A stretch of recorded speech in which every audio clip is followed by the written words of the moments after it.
Welcome back ਦੋਸਤੋ, ਇੱਕ ਵਾਰ ਫਿਰ ਤੁਹਾਡਾ ਸਾਰਿਆਂ ਦਾ ਬਹੁਤ-ਬਹੁਤ ਸਵਾਗਤ ਹੈ। ਜਿਵੇਂ ਕਿ ਪਹਿਲਾਂ ਮੈਂ ਤੁਹਾਡੇ ਨਾਲ ਜ਼ਿਕਰ ਕਰ ਰਿਹਾ ਸੀ, honourable minister community and volunteer sector ਦੇ ਮਿਨਿਸਟਰ ਨੇ, diversity, inclusion and ethnic communities ਦੇ ਫੁੱਲ ਫਲੈਜ ਮਿਨਿਸਟਰ ਨੇ, ਔਰ ਸਾਡਾ ਜਿਹੜਾ ਯੂਥ ਹੈ ਉਸ ਦੇ ਮਿਨਿਸਟਰ ਨੇ, ਤੇ ਨਾਲ associate minister social development and employment honourable Priyanka Radhakrishnan. Welcome on board.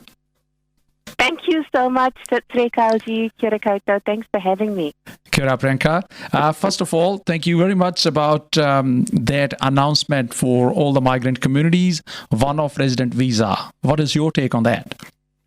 Yes, look, that's something that's been in the works for a little while. We've heard from a number of migrants who've been in that position where they've been here for 3 years or longer on a work visa. They've contributed to New Zealand's well-being, particularly over the last 20 months during COVID, but even before that as well. So it was a way for us to show our appreciation to them, thank them for the work that they've done, and also to give businesses some certainty, because that's the other thing that we'd heard, of course, that with the borders shut, there were implications on the workers, but equally businesses wanted some certainty to be able to plan into the future.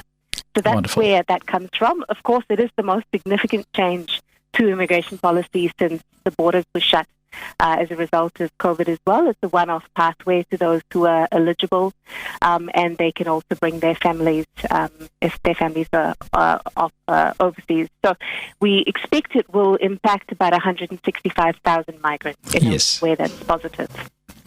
Wonderful, wonderful. Priyanka, in the meantime, when we look at the people from offshore, they're also very hopeful from any kind of positive announcement. From your point of view, I totally understand that this is not your portfolio, but you would like to say something about their hopes? Yeah, look, I do want to acknowledge, as I have done before as well, that it is an incredibly difficult position for them to be in. Yes. It's one that I totally understand. You go offshore for a reason. In some cases, there was a very sad reason that many went overseas for, and through no fault of their own, the borders shut and they were stranded there. From the government's point of view, and just to emphasise what you've said as well, this doesn't sit within my portfolio. Yep. But like many other ministers and MPs, I've seen the email, was that I do understand the plight of those who are stranded offshore. Yep. What they will know, as others will as well, is the pressure on our MIQ systems at the moment, and the pressures that the government has in terms of balancing those with the legal right to live permanently in New Zealand who are wanting to come back, and ensuring that we have the health capacity and that is not compromised given the numbers that are coming through as well. So it's a delicate balance. And within that, the settings have been monitored regularly. I know the Minister for Immigration does this on an ongoing basis. He and I have conversations as well. And we have made exceptions that have let through, for example, I think off the top of my head, close to 17,000 people over the last 20 months, both from the point of view of reunifying families and also to strengthen our economic growth as well. And that will continue to be monitored in a way that is safe. Awesome, awesome. Minister, in the meantime, I was looking at your efforts for the young people to have their voice heard in the Youth Parliament during 2022. What is your take on this? Because this is really good to see that. Yes, it's terribly exciting. We have also, the Ministry for Youth Development undertook a review of Youth Parliament from the previous round, and what we are trying to do this time round is to make it even more inclusive, so that even young people who might not have had opportunities in the past to be politically active, whether it's through Model UN or one of those other leadership programs, feel that they are able to come forward and be part of Youth Parliament as well this time round in 2022. So really it's open to anyone who has an awareness of some of the issues in their community that they want to fix and want to have their voice heard, and also to experience what Parliament is really like and what the legislative process is like. So really putting it out there for anyone who might be interested, who fits the criteria, to apply. Excellent. Looking at your statement about acknowledging the diversity, especially in public sector, and when you look at the more women on public sector boards, what is your take? Are we doing well? Are we doing enough for acknowledging the diversity of this nation? Not well enough, in short. So our government measured ethnicity data on public sector boards and committees for the first time in 2019, and it showed us what we all know anecdotally, that the figures are low. We measured it again for the second time last year in 2020, and we saw that there was a 1 percentage point increase, taking us to just over 4%. Now, our communities make up close to 20% of New Zealand's population. And so for me, I don't think that's good enough. And so we've put in place, I've spoken to the CEO of the new Ministry for Ethnic Communities, Mervyn Singham, and we've put together a 12-month work program for the ministry to work with the likes of the Super Diversity Institute, Leadership New Zealand, the Institute of Directors, and put together a work program to make sure that we build a sustainable pipeline of talented, skilled people from our communities, and then that we actually put them on board as well, and support them through their application process so that we increase those figures, because the decisions that public sector boards and committees make impact a wide range of sectors, industries, and people's lives. And so it's important that we reflect the diversity of New Zealand on those boards as well. Wonderful, wonderful. I've just seen that on 17th of September, extra support for ethnic communities to share vaccination information. Don't you think it's too late? So I think that's the Ministry of Health funding that the Ministry of Ethnic Communities worked with them on that you are referring to. Okay. So that funding process, as you mentioned, was last month, and it's closed already. Yes. And it's really funding that we were putting through to ensure that some of our ethnic community groups that have harder to reach populations have some funding support to get the messaging out to them, bearing in mind that this is not the only thing that we've done. So right from the start of the vaccination rollout, the Ministry for Ethnic Communities has been working with MOH and community groups on the ground to make sure that the all-of-government focus includes a focus on ethnic communities. So it started well before that. We were hearing that a little additional funding was required to reach particular subpopulations that were difficult to reach.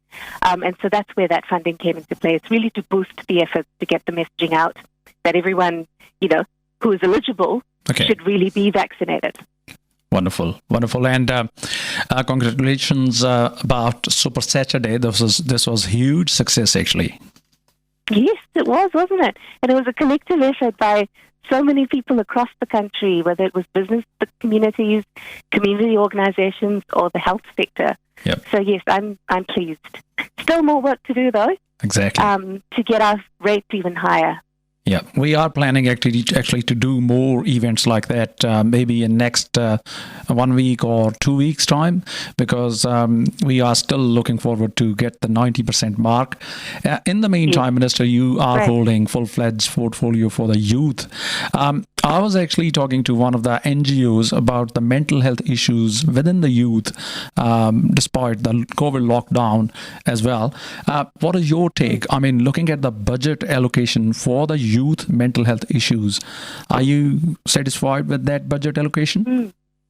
There has been additional budget that has been allocated to mental health providers that specifically work with youth, and it is something that both the Minister of Health and I have kept an eye on and have been engaged with the sector on. So in the first week of the Delta lockdown, I got reports that Youthline, which is the most popular helpline for young people, had seen a 300% increase in call figures.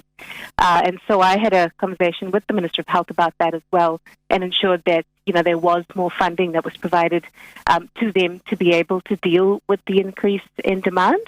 And so that's something that we constantly keep an eye on, supporting community organizations that are directly supporting young people to get through this.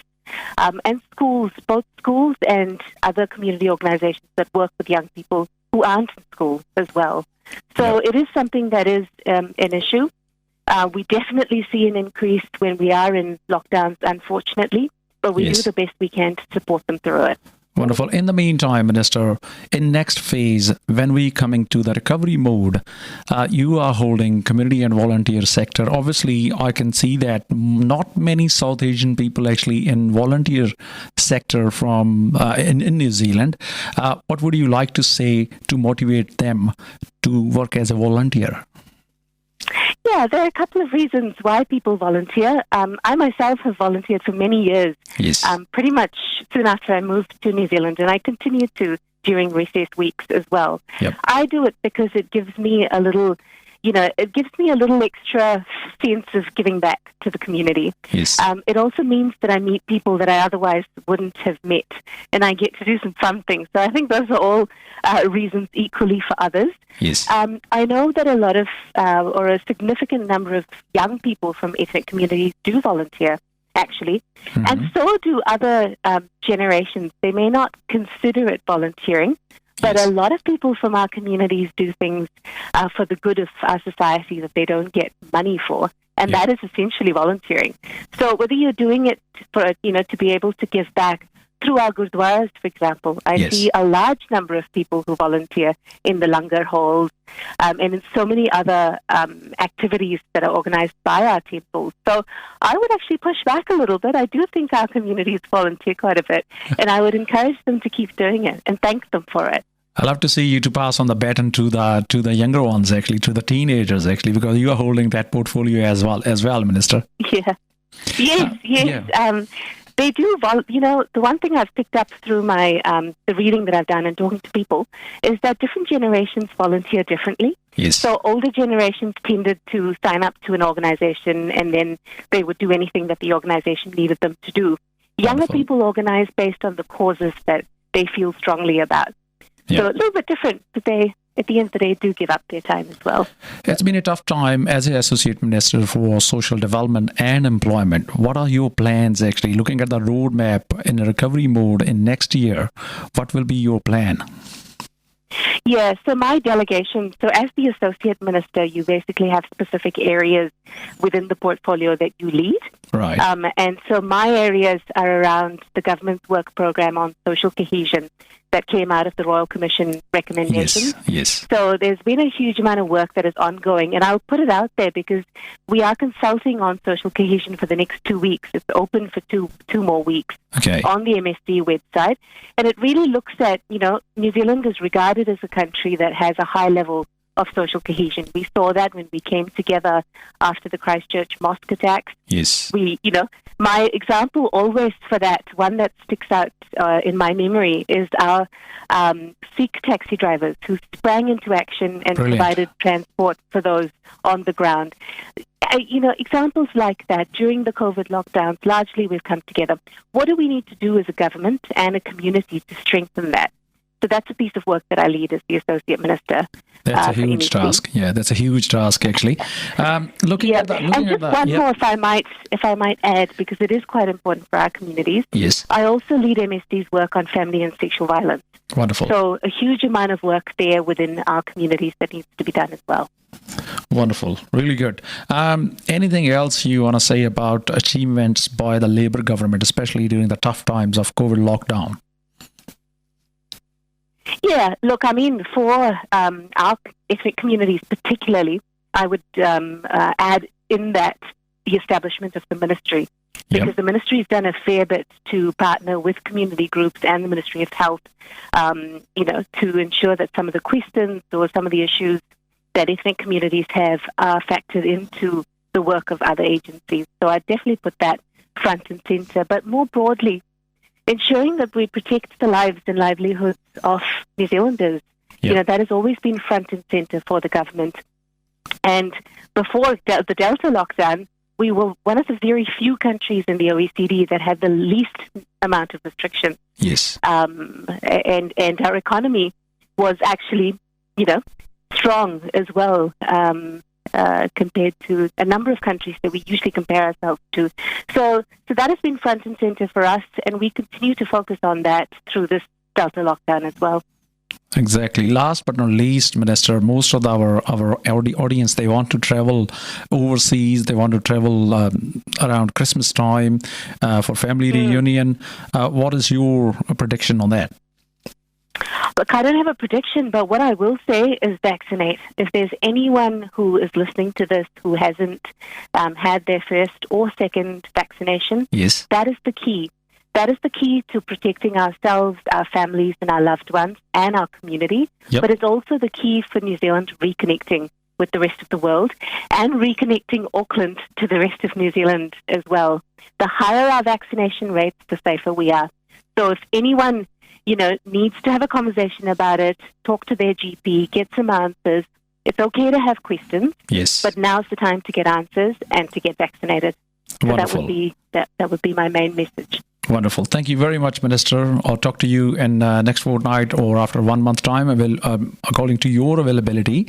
But thank you for your time and all the information you have given to us. Thank you. Excellent. Thank you for your questions and for having me as well. Take care. Okay, shukriya. Okay, sure. Subscribe now and press the bell icon. Never miss an update.